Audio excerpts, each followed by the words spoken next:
കോടതി മുമ്പാകെ സത്യം മാത്രമേ ബോധിപ്പിക്കാവൂ. സത്യം സത്യം സത്യം. നേരത്തെ ആരെങ്കിലും ഒന്ന് കള്ളം പറഞ്ഞാ? ഇതിവിടുത്തെ രീതിയാണ്, അതുപോലെ പറ. സത്യം സത്യം സത്യം. താങ്കളുടെ പേരെന്താണ്? അതൊരു ചോദ്യം. നിങ്ങൾ ഇന്നലെ ഫീസ് ചോദിച്ച സമയത്ത് പറഞ്ഞു മംഗളഭാനു 10,000 രൂപ വേണമെന്ന് പറഞ്ഞു. ഞാൻ തരാന്ന് പറഞ്ഞു. ഭാര്യയും ഭർത്താവും കൂടെയാണ് ബാധിക്കുന്നത് പറഞ്ഞു. അത് ഞാൻ സംഭവിച്ചു. പിന്നെ പറഞ്ഞു മംഗളഭാനു തോക്കാണെങ്കിൽ 10,000 തരാൻ പറ്റുമോ പറഞ്ഞു. ഭാനു, ഇത് ഇവിടുത്തെ രീതിയാണ്. പേര് പറ. താങ്കളുടെ പേരെന്താണ്? മംഗളഭാനു. മിസ്റ്റർ മംഗളഭാനു, ഈ നിൽക്കുന്ന സ്ത്രീയെ പരിചയമുണ്ടോ? പരിചയമില്ല. ഇതിന്റെ ഭാര്യയല്ലേ? ഇതിനെ അറിയാമെങ്കിൽ പിന്നെ ചോദിക്കേണ്ട കാര്യമുണ്ടോ ഇതിനാ? എന്റെ മംഗള ഭാനു, ഇത് കോടതിയുടെ രീതികളാണ്. ഉള്ളത് പറ. അറിയാം. ആക്ച്വലി എന്താണ് നിങ്ങൾ തമ്മിലുള്ള പ്രശ്നം? ആഴ്ചയിലല്ല പ്രശ്നം, ഡെയിലി പ്രശ്നമാണ്. കല്യാണം കഴിച്ചതിന് ശേഷം ഡെയിലി പ്രശ്നം.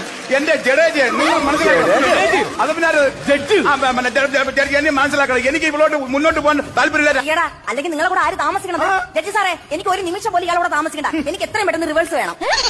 എനിക്ക് എത്രയും പെട്ടെന്ന് റിവേഴ്സ് വേണം.